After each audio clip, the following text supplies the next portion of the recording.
What's up everyone, Zach Seif here, and today we're going to talk about why I love the Gibson ES-335.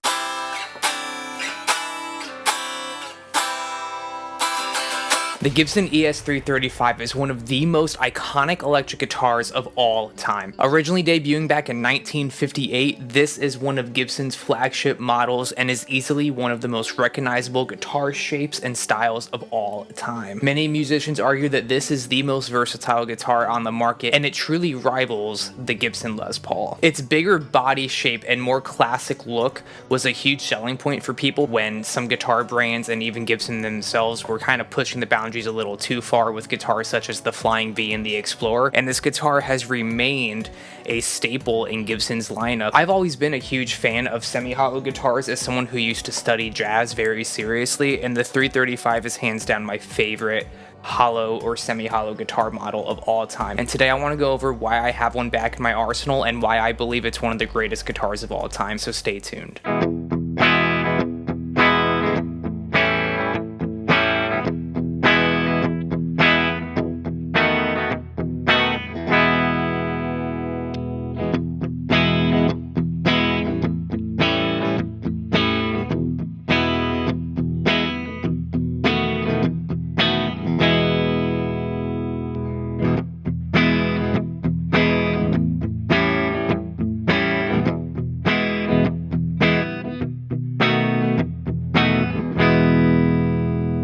So starting off with my specific 335 here, we have a 2013 made in Memphis Gibson USA 335 TD. This guitar has the iconic burst finish and has all of the classic appointments that a vintage ES-335 guitar would have. It starts with the arch top laminate maple body, and as you can see, it has a beautiful curve and arch to its design. It's very reminiscent of acoustic and nylon guitars, hence why the name of this guitar is the ES or electric Spanish guitar. You have beautiful figured maple top and back of this guitar. You have some really nice unique flame on the back of each of these guitars that just really stands out when you just sit back and look at it. It's equally as beautiful on the front when you're playing it live. Like most Gibson guitars, this features a beautiful mahogany neck, and the characteristics of all these tone woods give the guitar a very expressive and characteristic mid-range that allows the guitar to sit very well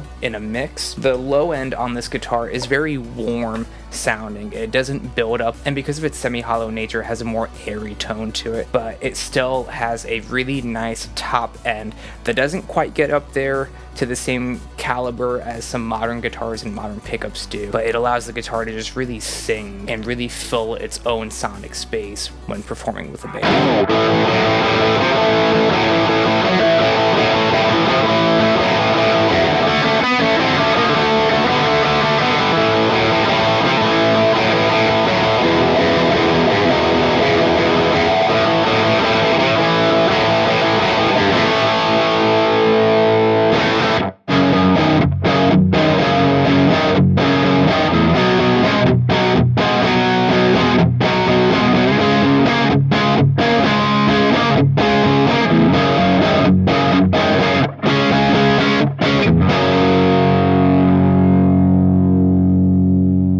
Classic Gibson style tune-o-matic bridge where you have the stop tail and the adjustable saddles here so that you can dial in your action and intonation as needed, and that is paired with, of course, the classic Grover Rotomatic tuners. Because this is based on a 1961 model, it has the 60s slim taper neck, which in my opinion is the most comfortable neck shape for a Gibson guitar because it's thin enough where I can comfortably play any style of music on it, which is exactly why I bring one out with the Ever After band now, because when you're playing a wedding, we're playing everything from Motown, funk, and blues to metal, EDM, and modern R&B. Of course, it wouldn't be complete without the rosewood fingerboard and the dot inlays.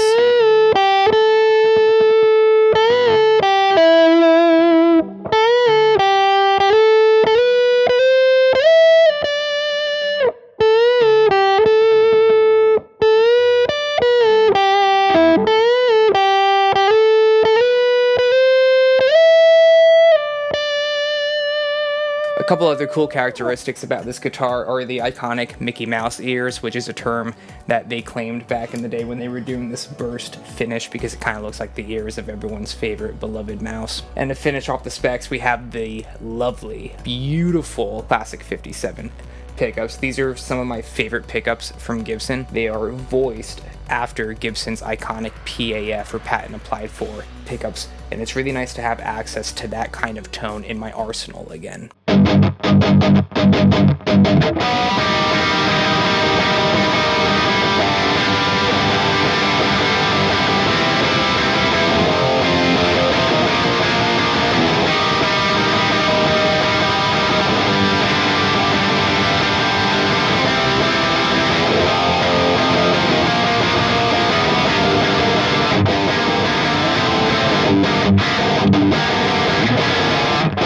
Because this is a semi-hollow guitar instead of a fully hollow guitar, it tends to have a richer harmonic characteristic to it, and it can generate more beautiful overtones than something that's fully hollow. And again, that's due with the block that is in the middle of this guitar to prevent sound from just freely vibrating throughout its construction. So back in 2019, I actually got my first Gibson ES-335. I was playing with the Southern rock band Triple Addiction as their touring guitar player, and I used that guitar for several months in the band up until lockdown. I unfortunately had to sell that guitar because of the lockdown, because I lost almost all of my work and had only half the amount of students who were willing to go virtual. But something's just been missing from my arsenal lately. I have a ton of beautiful modern high-end guitars, but nothing that quite captures the sound of a really good Gibson guitar. And as you might have seen in one of my earlier videos, even a $7,000 Murphy Lab Les Paul just isn't my style of guitar. I'm just not a Les Paul player. I love how they look, I love how they sound, I just don't like how they play. But the 335 feels right at home for me. I actually enjoy the fact that it has this larger portion of the body here, like an acoustic, because my arm rests comfortably in a way that none of the other guitars that I have that are a super strat style. That means that I'm incredibly comfortable for just sitting and playing this guitar for hours, either here in the studio or on stage with the Ever After.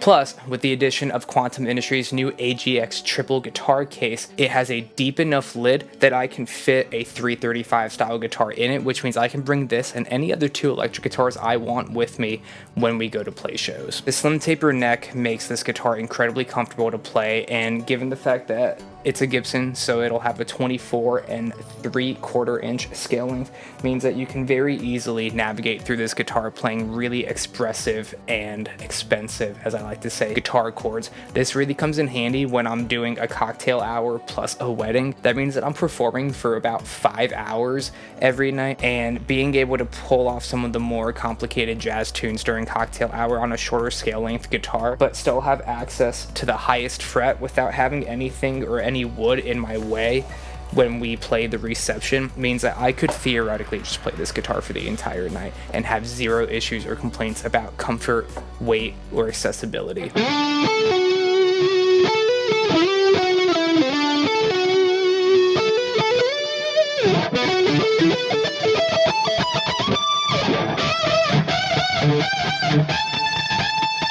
The Gibson ES-335 truly is one of the most iconic guitars of all time. Just a short list of some of the greats that have used this kind of guitar include, but are not limited to, Eric Clapton, Chuck Berry, B.B. and Freddie King, Ritchie Blackmore, Alex Lifeson of Rush, Larry Carlton, and even John Mayer. But this isn't just a classic rock and jazz machine. You see people such as Dave Grohl using a modified Trini Lopez model. In fact, you can see this exact guitar in my band Rumble City Records cover of Queens of the Stone Age, No One Knows, which I will link below once it's available. But this guitar just does it all. In summation, I'm absolutely adoring the Gibson ES-335. This is the third one that I've owned, and now that there's no financial burden to sell it and I have a case that can fit it, I truly believe that the Gibson ES-335 is one of the greatest and most versatile guitars of all time, and I don't feel the need to look for one of these again, because this fits the bill in terms of what I'm looking for in a Gibson style guitar, and I know for a fact that you will see it on this channel many times to come. For more information on the Gibson ES-335, you know how to use the internet. These are just my thoughts, my feelings, and my expression of this instrument and what it means to me. If you guys really enjoyed this video, it takes nothing but 2 seconds to just hit the like button, and perhaps you're even going to subscribe so that you can see more videos just like this in the future. Remember, I post regular content on what it's like being a full-time musician in today's modern music industry, so I hope to see you again in the next video. Until next time, everyone, keep on following your dreams.